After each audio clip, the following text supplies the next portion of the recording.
speech delay itu macam-macam, banyak penyebabnya ya. Satu bisa karena brain defect, jadi karena kerusakan pada otak, pada area bicaranya. Iya. Dua, bisa kerusakan pada organ sensoris, misalnya mata atau terutama telinga. Oke. Yang terakhir adalah bisa karena stimuli dari keluarga.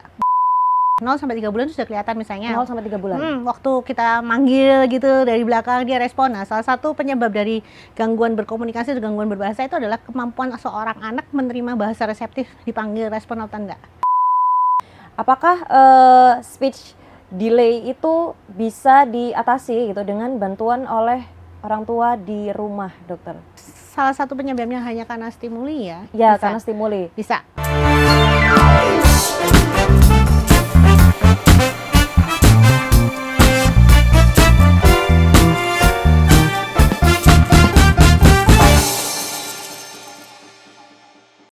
Assalamualaikum warahmatullahi wabarakatuh. Salam sejahtera, Om Swastiastu, Namo Buddhaya, dan salam kebajikan.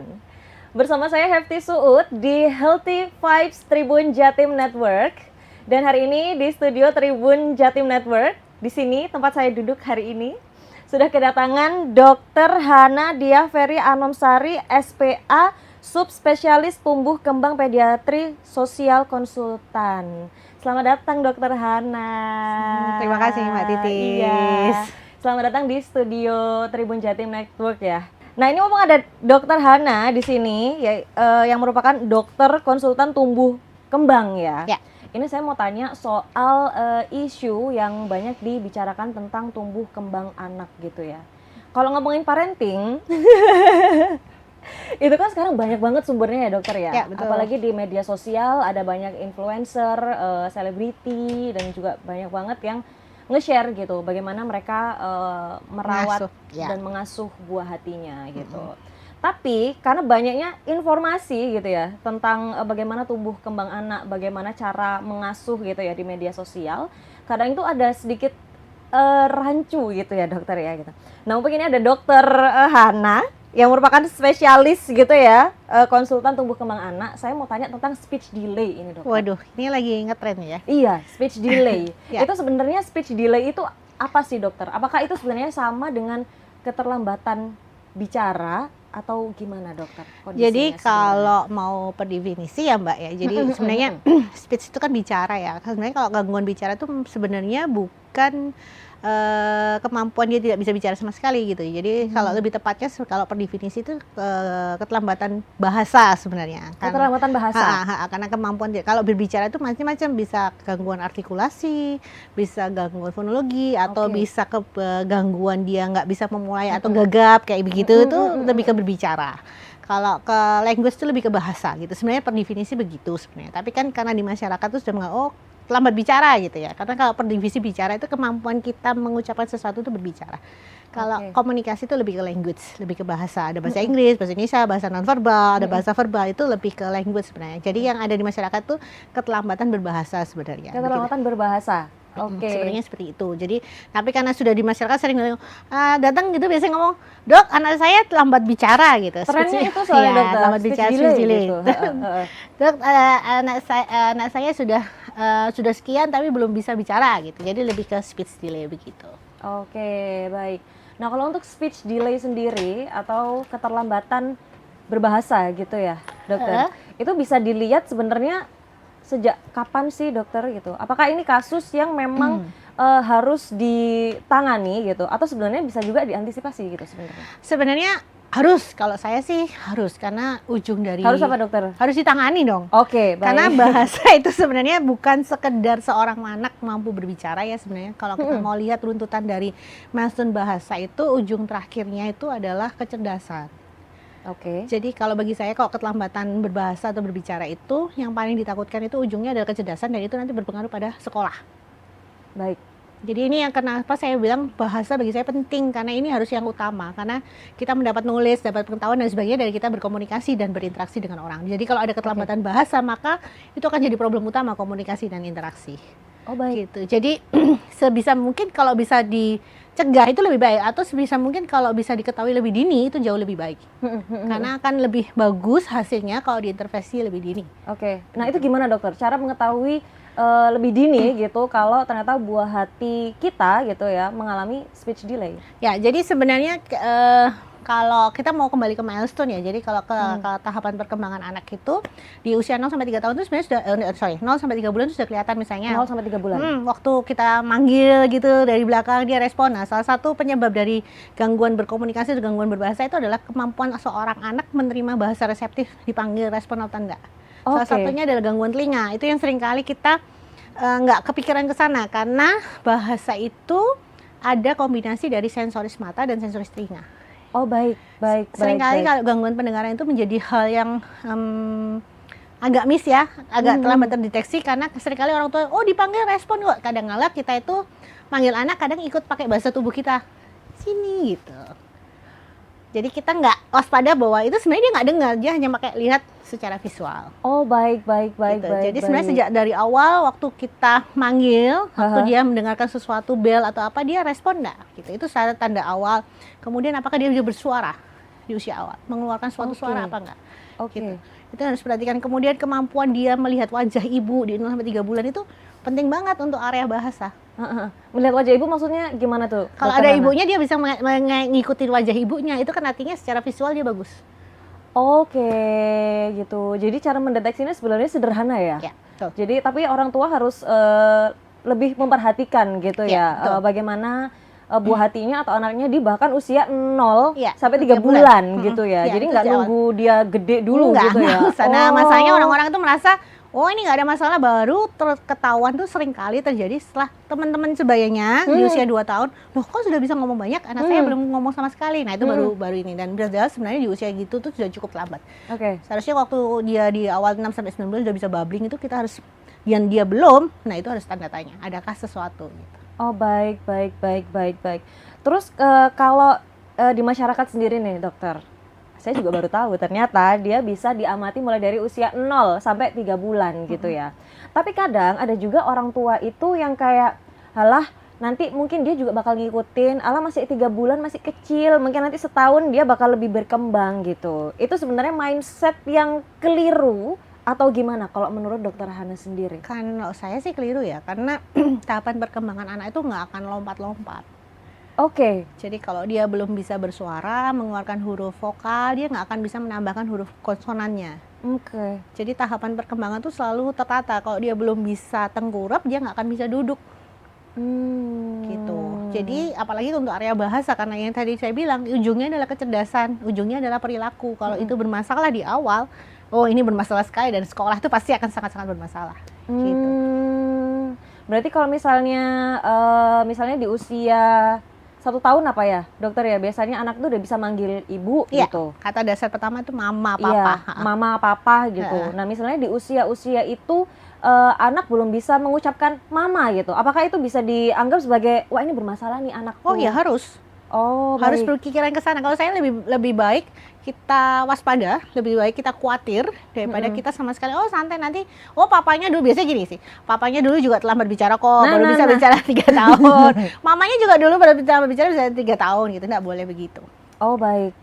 Jadi sudah harus mulai aware ya gitu karena ya. sebenarnya bahasa itu sangat dipengaruhi oleh caregiver, pengaruhi oleh pengasuh. Apakah kalau gitu orang tua juga harus memberikan stimuli gitu dokter? Wajib kalau area bahasa. Butuh pengasuh. Nggak bisa anak itu paham, dia hanya bersuara, dia tidak akan pernah paham suatu makna kalau tidak ada seseorang yang memaknai suara yang dia keluarkan. Jadi take and give kalau bahasa itu. Oke. Itu harus sejak dia lahir nih ya, atau sejak dia dalam perut nih? Dalam perut juga bisa, karena kan pembentukan, kalau mau dilihat dari gambar itu, pembentukan sel organ mata dan telinga itu nggak tiba-tiba lahir langsung terbentuk, nggak kan, dari dalam kandungan. Kan pakai gelombang suara, pakai gelombang getar, pakai sentuhan dan sebagainya. Itu kan kita sebenarnya kalau dengar sesuara itu sebenarnya masuknya tidak suara tapi gelombang. Gelombang nanti sama otak dimasukkan ke sel saraf, masuk hantaran, itu sudah berdasarkan gelombang sebenarnya. Baik.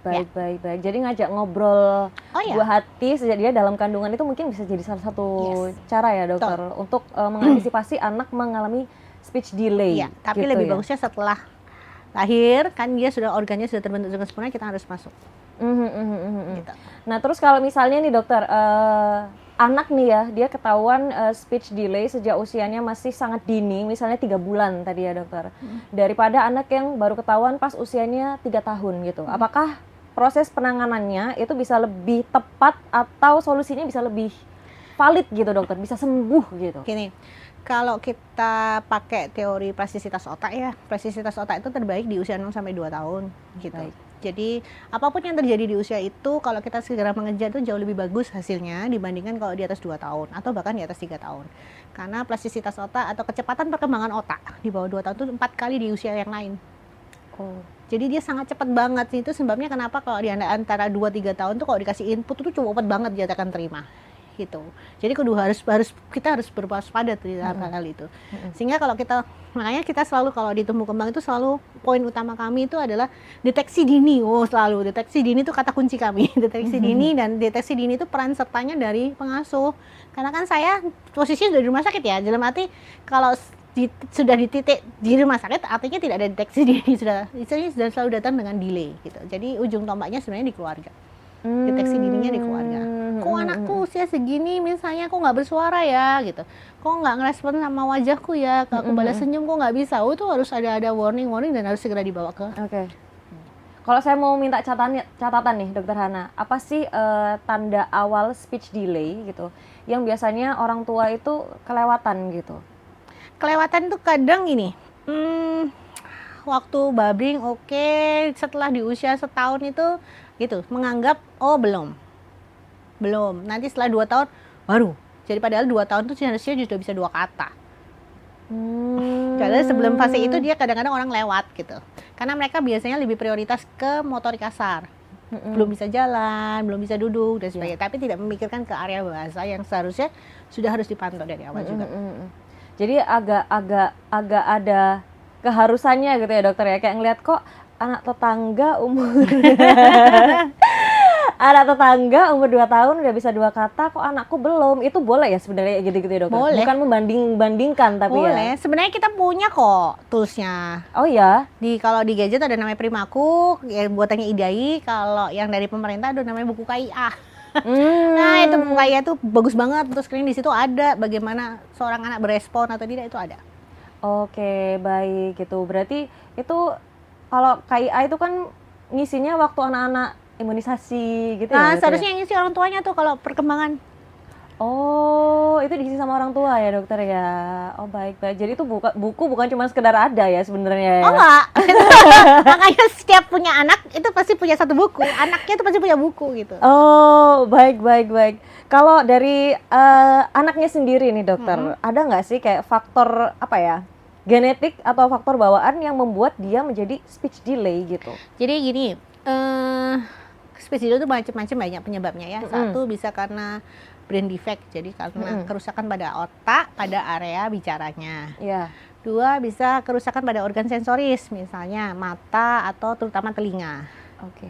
Yang terakhir adalah bisa karena stimuli dari keluarga. Jadi ada yang primer, ada yang sekunder. Yang sekunder itu karena ada brain defect dan sebagainya. Yang primer itu karena interaksi dengan orang tua, interaksi dengan pengasuhnya itu yang kurang. Respon dari pengasuhnya untuk area bahasa itu yang kurang. Begitu. Jadi nggak cuma dia beraksi ya, harus ada reaksi juga ya dari pengasuhnya gitu ya. Kalau dia cuma mengeluarkan suara tapi orang di sekelilingnya nggak responsif, itu juga bikin dia mandek gitu ya, perkembangannya gitu ya dokter ya. Terus pada kondisi seperti apa aja gitu dokter, orang tua harus berkonsultasi gitu ke dokter spesialis tumbuh kembang anak gitu ya terutama ya kalau speech delay ya ini. Kalau untuk speech delay ya setiap yang saya jelaskan ya, di usia 0-3 bulan ini kok nggak respon kalau dipanggil, kemudian setelah itu tidak mengeluarkan suara koing kok nggak ada ya, terus habis itu babingnya kok nggak keluar sama sekali ya, itu perlu diwaspadai, harus segera ke tenaga kesehatan gitu, atau ke tumbuh kembang atau ke dokter spesialis anak, silakan. Oke, gitu, baik. supaya untuk dievaluasi lebih lanjut penyebabnya apa gitu. Jangan-jangan ada gangguan pendengaran, penyebabnya apa? Oh jangan-jangan pusat daerah bicaranya bermasalah di otaknya. Oke, gitu. Oke. Terus apakah ada usia emas gitu untuk penanganan speech delay ini yang bisa lebih tepat gitu? Kalau yang tadi saya bilang golden age-nya itu 0 sampai 2. 0 sampai maksimal 2 3 tahun ya? deh boleh lah. Oke. Makanya dari awal tadi Dokter Hana juga bilang ya kalau sebaiknya aware sejak si anak itu lahir gitu ya. Betul. Mulai dari kayak dia peka nggak dipanggil gitu ya, dokter ya. Jadi mungkin kalau saya boleh mikir-mikir sendiri gitu ya. Jadi mungkin untuk mengasuh anak di rumah kita perlu aware dulu gitu kalau oh ini aku mau kasih dia stimuli suara gitu, oh ini aku mau kasih dia stimuli dari gerakan gitu ya, biar nggak nyampur gitu ya dokter Hana ya. Oke. Terus kalau speech delay itu baru diketahui waktu dia sekolah, dokter Hana, itu gimana? Aduh itu kayaknya terlambat banget ya. Apakah ada kemungkinan untuk ini, karena kan biasanya ada nih baru masuk TK terus main sama teman-temannya, terus kok anaknya ini ternyata Berbeda, nggak responsif, atau ternyata dia ngomong sesuatu tapi nggak itu gitu. Itu apakah bisa gitu? Pas TK tapi ketawanya dokter. Ya kalau secara teori plastisitas otak itu kan seumur hidup sebenarnya, cuma kecepatannya, kualitasnya itu sudah berbeda. Di bawah usia 2-3 tahun itu sudah sangat berbeda dengan di atas yang 2-3 tahun. Sehingga kalau mau memberikan intervensi ya harus lebih banyak dan harus lebih sering. Berbeda banget soalnya memang untuk kecepatan, untuk bagaimana dia mengejar ketinggalan, catch up itu akan lebih lambat karena secara plastisitas otak sudah berbeda. Gitu. Oke. Jadi lebih ekstra gitu ya penanganannya dokter. Apakah kalau misalnya di usia yang udah katakanlah sekolah TK gitu ya, karena kan mungkin itu adalah momen anak dia punya lingkungan yang lebih luas gitu kan dokter, jadi lebih ketawanya di situ gitu. Apakah terapi wicara gitu itu membantu gitu untuk proses penyembuhannya dia? Penyembuhan yang ngomongnya bener ya dokter? Catch up ya kalau saya bilang, mengejar maksudnya. Nggak semua di terapi bicara ya, karena penyebabnya kan banyak. Jadi itu sebabnya nggak gampang. Oh ini nggak bisa bicara, kan harus dicari penyebabnya apa. Jangan-jangan bukan sekedar terapi bicara, jangan-jangan dia punya gangguan pendengaran, harus pakai alat bantu dengar. Jangan-jangan dia retardasi mental karena pernah dulu waktu perjalanan perkembangan motorik kasarnya dia delay. Sehingga kemampuan dia memahami sebuah bahasa reseptif atau untuk pengolahan di otaknya jauh lebih lambat. Itu kan beda-beda. Jadi makanya kalau memang ada ini nggak gampang-gampang, oh semua speech therapy, semua okupasi, semua sensori integrasi enggak, kita harus lihat satu-satu. Jadi kayaknya yang penting pertama adalah konsultasi dengan tenaga kesehatan itu tadi ya dokter ya. Untuk mengevaluasi ini kausa penyebabnya apa, penyebab utamanya supaya kita akan beritahu, oh kalau ternyata gangguan pendengaran ya udah dandanin dulu, pakai alat bantu dengar dulu baru kita awal. Gitu. Baik. Jadi agak rumit ya sebenarnya dokter ya kalau ngomongin tentang speech delay. Ya. Dan penanganannya juga kalau di usia yang sudah lebih dari 3 tahun ya. Tadi dokter Hana bilang itu juga harus lebih ekstra gitu. Jadi memang lebih baik diantisipasi gitu ya dokter ya. Apakah speech delay itu bisa diatasi gitu dengan bantuan oleh orang tua di rumah dokter? Kalau karena salah satu penyebabnya hanya karena stimuli ya. Ya karena stimuli. Bisa. Penelitian terbaru bisa. Diintervensi oleh orang tua. Bisa. Itu gimana tuh dokter? Diintervensi oleh orang tua tuh maksudnya dia gimana? Sering diajakin ngobrol gitu? Enggak sih, lebih ke take and give. Karena base-nya dan sebenarnya dari waktu anak bisa babbling, inget gak sih kalau ada bayi-bayi kalau dia bersuara, kita tuh sebenarnya ngerespon, ikut. Nah itu basicnya, basic bahasa di situ. Terima dulu suaranya dia, baru kita input lagi sampai diterjemahkan. Take and give. Oke. Jadi apakah orang tua juga perlu mengerti bahasa bayi dokter? Atau cuma respon aja gitu? Harus mengerti dong, kan ada, makanya bahasa itu ada bahasa nonverbal, ada bahasa verbal. Bahasa verbal itu bahasa ekspresi, dia bersuara. Nah, untuk menerjemahkan bahasa verbal ini kita gunakan bahasa nonverbal, salah satunya ada visual, kontak mata, gitu. Nah, kalau mau dikait-kaitkan sekarang nih, paling sering nih, kontak mata itu pada anak-anak sekarang semakin hilang dengan adanya screen time. Screen time, benar. Itu dia jadi bete gitu kalau ngeliat jadi banyak banget gitu ya, pasien datang terus kontak matanya kok nggak bagus banget, terus kalau ditanya sudah kenal screen time, oh sudah dok, berjam-jam gitu ya. Itu salah satu penyebabnya juga screen time. Oh baik, jadi itu berdampak juga ya dengan bagaimana interaksi anak dengan lingkungannya, gadget itu ya dokter ya. Terus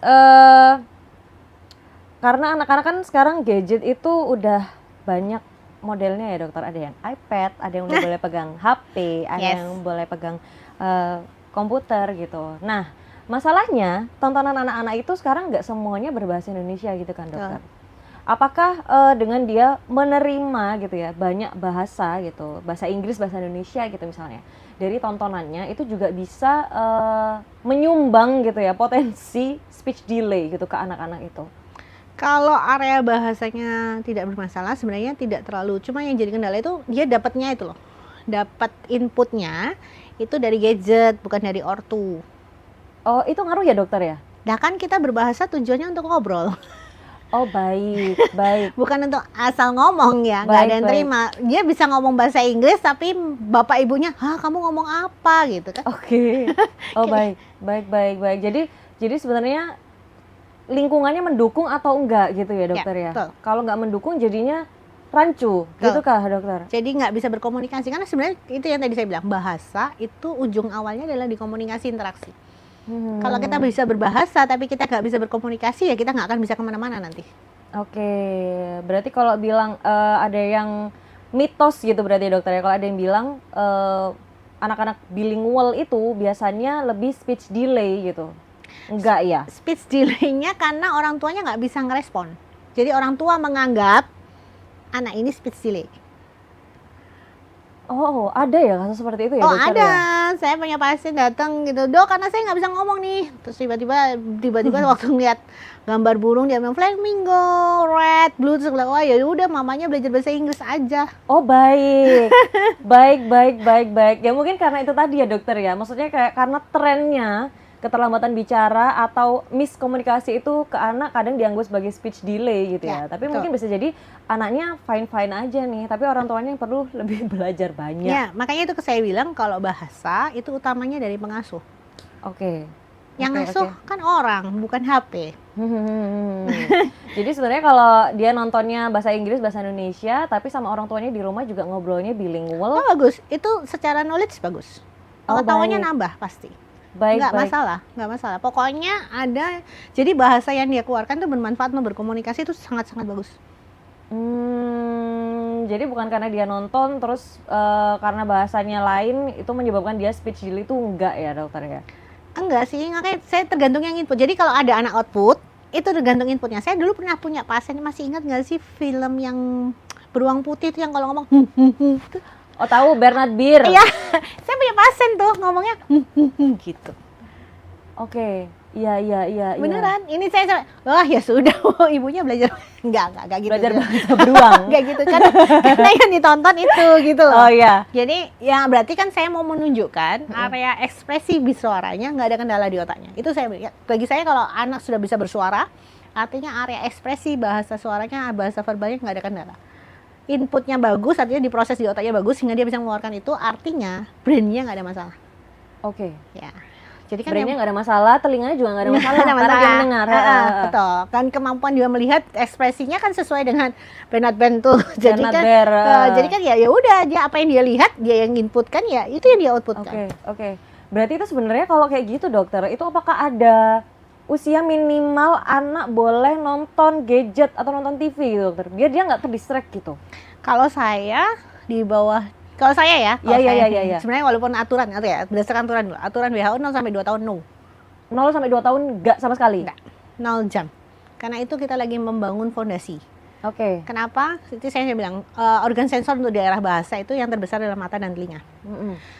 Screen time itu menghasilkan gelombang yang lebih tinggi secara intensitas. Kita ini kalau kita kembali ke teori fisika ini, kalau screen time itu memancarkan cahaya, kalau orang itu kan memantulkan. Itu kan sudah beda intensitas gelombangnya.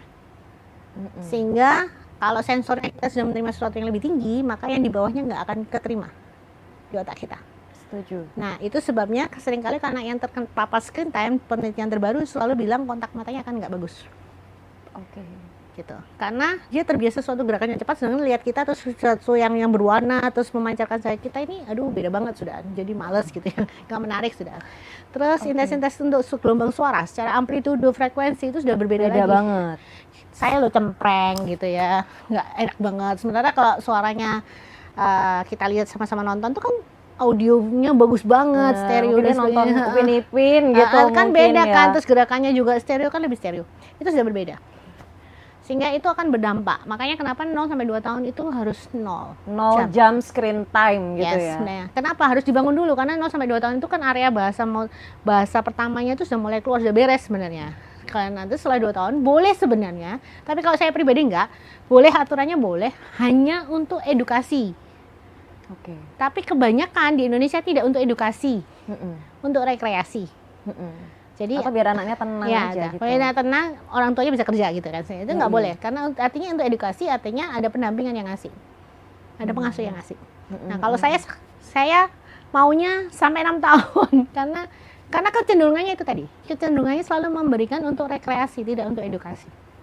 Baik. Gitu. Sebenarnya gadget itu memang kalau mau dibilang, oh anak saya kan sering ya, bisa bahasa Inggris, bisa hitung-hitungan loh dok, bisa hafal huruf dari gadgetnya nih. Kalau dokter larang gimana gitu ya? Saya bilang, lah kenapa ibu datang ke saya? Kalau ibu merasa ya karena nggak bisa ngomong, ya udah berarti kan konsepnya sebenarnya secara dia tidak akan pernah mengganggu di area, bukan tidak akan pernah, dia tidak mengganggu di area kecerdasan, tapi yang jatuhnya di gadget itu karena dia tidak bisa berinteraksi komunikasi dengan pengasuhnya, sehingga nanti dia jatuhnya di area perilaku. Oke baik, itu menarik sih dokter Hana. Nanti boleh lah ya dokter kesini lagi untuk bahas tentang apa tuh namanya, dampak ya screen time atau gadget terhadap perilaku anak gitu ya. Tapi kalau aku dengerin dokter Hana barusan mengenai kayak sebaiknya 0 sampai 2 tahun itu 0 screen time gitu ya. Dia nggak gadget sama sekali, berarti itu waktunya dia bonding gitu ya. Secara komunikasi, pemahaman bahasa dengan pengasuhnya gitu, terutama orang tua ya, ibu dan anak. Kalau aku ingat dulu juga, aku baru nonton TV itu SD pasti? TK. Oh TK ya. Tapi ibuku di sebelahku. Oh ya. Jadi kayak misalnya aku mau nonton apa gitu, kayaknya nggak bukan aku yang mau sih, ibuku kayaknya pengen nonton. Jadi nonton di DVD diputerin, nah ibuku di sebelahku gitu. Terus dulu ada juga kayak produk susu, itu dia punya hadiah, ada bonusnya DVD gitu, itu juga isinya cerita-cerita rakyat. Nah itu ibuku juga mendampingi gitu. Mungkin itu edukasi kayak gitu ya. Itu untuk edukasi, untuk menambah pengetahuan. Tapi kan ada suara ibu yang masuk, tetap ada suara orang yang masuk. Oke baik, jadi nggak bagus juga ya sebenarnya kalau anak di usia masih sedini itu atau 0 sampai 2 tahun dia dibiarin aja gitu nonton gadget ya dokter, atau nonton TV. Nonton TV juga nggak direkomendasikan ya? Gadget sama TV sama. Oke, kan paparannya ya? Sama-sama screen time. Oke, iya. Jadi sebenarnya boleh, tapi ya itu tadi ya, orang tua harus mendampingi gitu supaya anak nggak menerima itu mentah-mentah gitu ya dokter ya? Boleh ya. Kalau saya nggak boleh sih. Kalau 0 sampai 2 tahun nggak boleh ya? 0 screen time gitu. Nah, kalau dokter Hana sendiri merekomendasikan dari umur berapa anak itu boleh ngelihat TV atau mantengin gadget gitu? Dan berapa jam idealnya gitu? Kurang dari 1 jam di atas 6 tahun kalau saya. Karena kebanyakan di bawah 6 tahun pun masih jatuhnya di perilaku. Nggak bisa diem, hiperaktif nanti. Inatensi, nggak fokus. Oh, oke. Walaupun dia bisa ngomong tapi jatuhnya nggak fokus. Pasti nanti di sekolah ribut, gurunya nanti ribut. Anaknya nggak bisa diem. Karena dia terbiasa dengan sesuatu yang dinamis. Terus dia mengerjakan sekolah suatu hal yang manual, duduk manis, nggak bisa. Karena TV itu gerakannya cepat banget. Oke. Makanya tadi saya bilang, kalau kita sudah terbiasa dengan sensor yang di atas rata-rata, kita nggak akan menerima yang di bawah. Tapi efeknya ternyata bisa sampai dia jadi hiperaktif ya dokter ya? Aku kan kira malah karena dia seringnya anteng nonton gadget, dia malah jadinya pendiam gitu. Kan pendiam kalau ada gadgetnya. Oke, iya. Kalau gadgetnya diambil, jadi yang pawangnya lah, itu ya dokter ya, gitu. Iya. Jadi oke. Apalagi sekarang ngomongin screen time itu nggak cuma dari TV tok ya. Kalau dulu aku ya cuma di televisi gitu, tapi sekarang lebih variatif banget. Ada iPad, ada komputer, ada HP, ada TV juga gitu. Jadi sebaiknya orang tua harus bijak ya, kapan memberikan screen time ke anaknya dan kapan waktunya dia bonding gitu, secara emosional dan secara bahasa gitu, supaya nyambung gitu ya, dokter ya. Terus ini terakhir, pesan apa yang dokter Hana mau sampaikan untuk orang tua yang sedang khawatir gitu dengan perkembangan bicara anaknya gitu? Oke, pesan terakhir, jadilah orang tua yang bisa mengamati tahapan perkembangan anak, sehingga kalau ada sesuatu yang berbeda di jalurnya, itu akan segera bisa tertangani gitu. Nah, panduannya di mana ya? Seperti tadi saya bilang, kita sudah disediakan ada namanya Primaku dan juga ada namanya buku KIA. Jadi mama papa silakan dicek, dibuka, disesuaikan dengan usianya. Apakah sudah sesuai dengan tahapan perkembangan anaknya atau tidak? Oke, baik. Terus kalau satu hal penting gitu ya, sebaiknya orang tua ingat untuk mengantisipasi ya, dokter, speech delay. No gadget. Singkat pada jelas, no gadget gitu Yes, ya. Paling tidak sampai usia berapa tadi dokter? 6? Aku 6. 6 tahun Iya. gitu ya. Oke. Baik, terima kasih Dokter Hana Sama-sama. informasinya tentang apa itu speech delay, terus penyebabnya apa aja, terus gimana apa yang bisa dilakukan orang tua. Terus penyebabnya ternyata nggak hanya ya mungkin anaknya speech delay ya, tapi juga ada hal-hal lain gitu ya, mungkin pendengarannya kah Iya. atau mungkin banyak hal gitu yang kalau Tribuners pengen tahu jadi harus nonton gitu dari awal tadi ya pembicaraan saya dengan Dokter Hana tentang speech delay gitu ya. Baik Tribuners, terima kasih sudah menonton, pemirsa yang udah di rumah juga terima kasih udah menonton. Dokter Hana juga terima kasih informasinya daging banget gitu ya. Kalau mau konsultasi ke Dokter Hana kan harus ngantri dulu ya. Nah ini mumpung ada di studio Tribun Jatim Network, jadi tontonlah ini ya ilmu bermanfaat ini gitu supaya anak-anak kita tidak mengalami speech delay atau bisa menangani speech delay-nya dengan cepat gitu ya. Terima kasih Dokter Sama-sama, Hana. Mbak Titis. Terima kasih Tribuners yang ada di rumah dan juga pemirsa yang sudah nonton. Lalu sampai jumpa di Tribun Jatim Network Healthy Vibes lainnya. Terima kasih sudah menonton. Wassalamualaikum warahmatullahi wabarakatuh.